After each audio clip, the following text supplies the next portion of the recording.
நீ சொன்னதெல்லாம் நிறைவேறும் காலம் வரும். நம்புவேன் என் இயேசு ஒருவரை. நீ சொன்னதெல்லாம் நிறைவேறும் காலம் வரும்.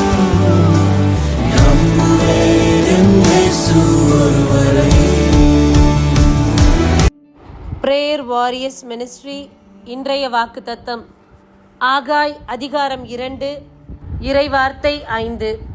நீங்கள் எகிப்திலிருந்து புறப்பட்டு வந்தபோது உங்களுக்கு நான் அளித்த வாக்குறுதியின்படி உங்கள் நடுவில் எனது ஆவி நிலை கொண்டிருக்கின்றது, அஞ்சாதீர்கள்.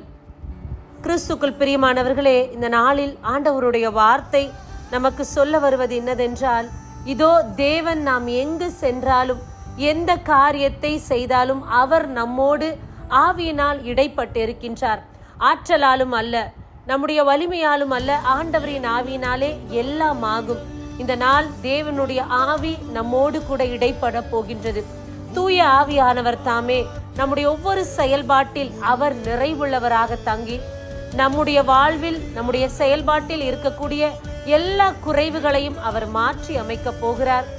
இறைவனை மட்டும் நம்பி தொடர்ந்து வாழ்க்கை பயணத்தை பயணிப்போம். ஆமேன். God bless you. நான் நம்புவேன் என் இயேசு ஒருவரை.